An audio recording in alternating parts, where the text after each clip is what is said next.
கோயிலுக்கு போலாமா?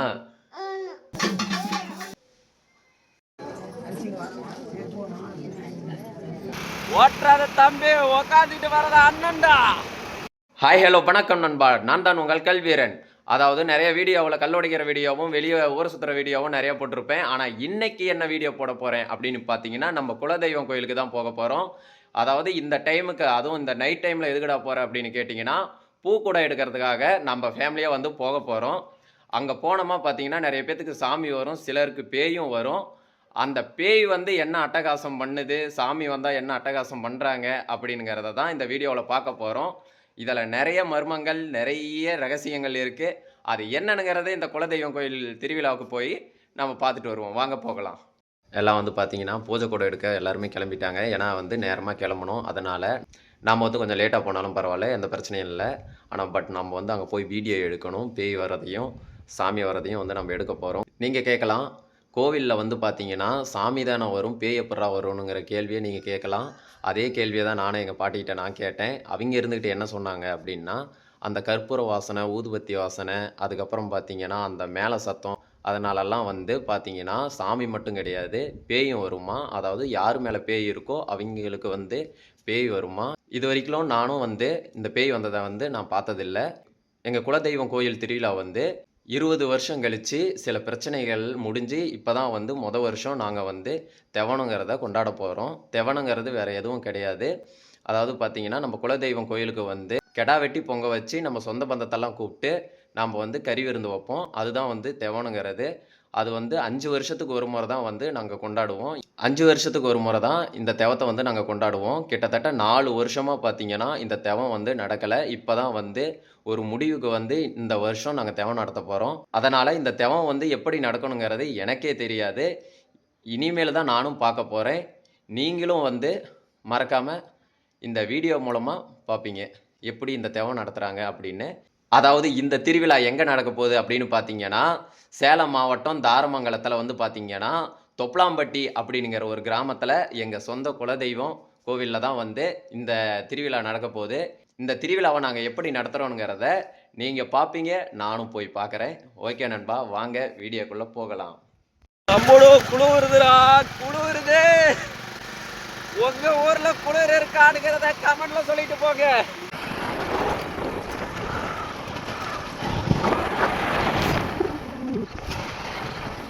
நைட்டே நம்ம குலதெய்வம் கோயிலை எல்லாருமே க்ளீன் பண்ணி வச்சிட்டாங்க. க்ளீன் பண்ணியும் என்னடா குப்பையாக இருக்குது அப்படின்னு கேட்டிங்கன்னா, இங்கே வந்து வேப்ப மரம் இருக்கிறதுனால அந்த குப்பை விழுந்தே இருக்கும். அதுக்கப்புறம் பார்த்தீங்கன்னா லைட் செட்டிங் எல்லாம் போட்டு வேறு லெவலில் பண்ணியிருந்தாங்க. எல்லோரும் நல்லா பார்த்துக்கங்க. இதுதான் எங்கள் குலதெய்வம் கோவில்.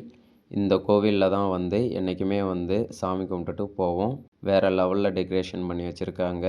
நைட்டே வந்து அடுப்பெல்லாம் நோண்டி பானையெல்லாம் வச்சுட்டு இடத்த பிடிச்சிட்டு போயிட்டாங்க. ஓகே நண்பா, நாம் வந்து கோயிலுக்கு வந்துட்டோம். கோவிலில் தான் இருக்கோம். அதாவது கோவிலில் வந்து சாமி வருது அப்படின்னுங்கிறது எல்லாருக்குமே தெரியும்.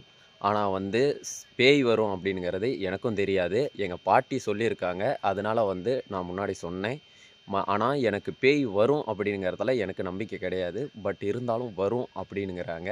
அப்படி அந்த பேய் வந்தால் பார்த்தீங்கன்னா, முடிஞ்ச அளவுக்கு அந்த விபூதியை கொடுத்து சரி பண்ணிடுவாங்களாம். அப்படி இல்லை, அப்பயும் வந்து அது அடங்கலை அப்படின்னா வந்து பார்த்திங்கன்னா, பனைமரம் இருக்குது பார்த்தீங்களா, அங்கே வந்து அவங்களுடைய முடியை எடுத்துகிட்டு போய் அடித்து அந்த பேயை வந்து கட்டுப்படுத்துவாங்களாம். அப்படி தான் வந்து எங்கள் பாட்டி எனக்கு சொன்னாங்க. நான் வந்து அதை உங்களுக்கு சொல்கிறேன். இது முழுக்க முழுக்க நடந்திருக்கும். எனக்கு வந்து தெரியாது. ஏன்னா வந்து பெரியவங்க சொல்கிறது எல்லாமே வந்து உண்மையாக தான் இருக்கும். அதை வந்து நான் நம்புகிறேன். ஆனால் நீங்கள் நம்பணும் அப்படிங்கிறதுக்காக, உங்களுக்கு அந்த உண்மை தெரியணுங்கிறதுக்காக நான் போயிட்டு அந்த வீடியோவை நான் போடுறேன். என்னடா போயிட்டுன்னு கேட்டிங்கன்னா, நாம் வந்து இங்கே குலதெய்வம் கோவிலில் இருந்து நாம் வந்து பூஜை கூட எடுத்துக்கிட்டு போக போகிறதில்ல. ஏன்னா வந்து கோவில் வீடுன்னு ஒன்று இருக்கும். அந்த கோவில் வீட்டில் இருந்து தான் வந்து பார்த்தீங்கன்னா பூஜை கூட எடுத்துகிட்டு வருவாங்க. அங்கேருந்து வரும்போது தான் பார்த்தீங்கன்னா, அந்த கற்பூரம் ஊதுபத்தி அப்புறம் அந்த கொம்பை அடிக்கிறாங்க பார்த்தீங்களா, அந்த சத்தத்துக்காகவும் தான் இந்த பேயும் சாமியும் வருதா சொன்னாங்க. அதை வந்து நம்ம போய் பார்ப்போம். வாங்க கோயில் வீட்டுக்கு போகலாம். ஓகே நண்பா, கிளம்பியாச்சு, வாங்க போகலாம். ஓட்டுறாத தம்பி உக்காந்துட்டு வரத அண்ணன்டா. எனக்கு இன்னும் பம்பையே அடிக்கல, அதுக்குள்ள வெய் பிடிச்சி அடிப்பாங்கன்னு நினைக்கிறேன். யாருக்கு? உனக்கு தான். என்னடா இப்படி அசிங்கப்படுத்துற? வியூவர்ஸ் எல்லாம் பார்த்து சிரிச்சிருவாங்கடா. இதுதான் அந்த கோவில் வீடு. எங்கள் வீட்டில் இருக்கிறவங்கெல்லாம் 2 மணிக்கு எந்திரிச்சு ரெடி ஆகிட்டு 3 மணிக்கெல்லாம் கோயில் வீட்டுக்கு வந்துட்டாங்க. எதுக்கு 3 மணிக்கு கோயில் வீட்டுக்கு வந்தாங்கன்னா, பூஜை கூடை எடுக்க தான். அது ஏற்கனவே நான் சொல்லியிருந்தேன். ஆனால் இங்கே பூஜை கூடை எடுக்க வந்த எங்கள் ஃபேமிலிக்கு ஒரு சர்ப்ரைஸ். என்ன சர்ப்ரைஸ்னு பார்த்தீங்கன்னா, அங்கேருந்து வேக வேகமாக கிளம்பி 3 மணிக்கெல்லாம் டான்னு இங்கே இருக்கணும்னு கிளம்பி வந்துட்டாங்க. பூசாரி சொன்னார் அப்படிங்கிற காரணத்தினால. கடைசியில் இங்கே வந்து கோயில் வீட்டுக்கு வந்தால் இவங்க பூஜை கூடையும் அடுத்தது பூசாரி பூஜை கூடையும் மட்டும்தான் இங்கே இருந்துச்சு. வேறு யாருதுமே இங்கே இல்லை, யாருமே வரல. கடைசியாக பார்த்தீங்கன்னா 5:30 மணிக்கு தான் எல்லா பூஜை கூடையும் ஒன்று சேர்ந்துச்சு. 3 மணிக்கு வந்து 5:30 மணி வரைக்கும் அங்கே சும்மா தான் உட்காந்துட்டு இருந்தோம். இந்த கவுரு எதுக்கு நம்ம வந்து இந்த பூஜை கூடையில் கட்டி வச்சுருக்கோம் அப்படின்னு பார்த்தீங்கன்னா, பூஜை கூடை மாறாமல் இருக்கிறதுக்கு. ஏன்னா நிறைய பூஜை கூடை வரும், அதில் வந்து நம்ம பூஜை கூடை எதுன்னு கண்டுபிடிக்கிறதுக்காக அந்த கவுரு கட்டி வச்சுருக்கோம். அப்புறம் 5:30 மணிக்கு மேலே எல்லாருமே ஒவ்வொருத்தராக வந்து முடிச்சிட்டாங்க. இனிமேல் தான் பூஜையை ஆரம்பிக்க போகிறாங்க. அதுக்கடுத்து தான் வந்து நீங்கள் ஆவலாக காத்து கொண்டு இருக்கும் அந்த வீடியோலாம் வரப்போகுது. எல்லாருமே வந்து மறக்காமல் சப்ஸ்கிரைப் பண்ணிட்டு பாருங்கள். இதோ உங்களுக்கான அந்த வீடியோ ஆரம்பிக்க போகுது, பாருங்கள்.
ம்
ஓகே நண்பா, இதோட இந்த வீடியோ முடியுது. அதுக்கடுத்து பார்த்தீங்கன்னா பொங்க வச்சு கிடா வெட்டி விருந்து வச்சிட்டோம். அது எல்லாத்தையுமே வந்து என்னால் வீடியோவை எடுத்து போட முடியல. ஏன்னா எனக்கு டைம் கிடையாது. அதனால் வந்து என்னால் அதுக்கு மேலே வீடியோ எடுத்து போட முடியல. இதுவே பார்த்திங்கன்னா ஓவர் டைம் ஆயிடுச்சு. பட் இருந்தாலும் முடிஞ்ச அளவுக்கு வீடியோ எடுத்து போட்டேன். இதுவே பார்த்திங்கன்னா நீங்கள் பார்க்குறது ரொம்ப கஷ்டம். அதனால தான். ஓகே நண்பா, அடுத்த வீடியோவில் சந்திப்போம் அப்படின்னு சொல்கிறதுக்குள்ளே ஒரு கேள்வி உங்களுக்குள்ளே இருக்கும். என்ன கேள்வினா, பேயினுங்கிற ஒரு விஷயத்த காட்டவே இல்லையே அப்படின்னு. எனக்கும் அதே டவுட்டு தான். அதில் வந்து நிறைய பேர் ஆக்ரோஷமாக ஆடினாங்க. அதில் எது பேய் எது சாமின்னு என்னால் கண்டுபிடிக்க முடியலை. ஏன்னா வந்து ஹெவி சவுண்டாக இருந்துச்சு. அதில் யார் என்ன சொல்கிறாங்க அப்படிங்கிறது என்னால் கேட்க முடியல. பட் இருந்தாலும் அதை பார்த்து உங்களால் கண்டுபிடிக்க தெரிஞ்சால் எனக்கு கமெண்ட் பண்ணுங்கள். அதில் எது பேய் எது சாமிங்கிறத கமெண்டில் சொல்லிட்டு போங்க. ஓகே நண்பா, அடுத்த வீடியோவில் சந்திப்போம். பாய். பல மணி நேரமாக வீடியோ எடுத்திருக்கேன். அந்த ஒரு சப்ஸ்கிரைப் மட்டும் பண்ணிடுங்களேன்.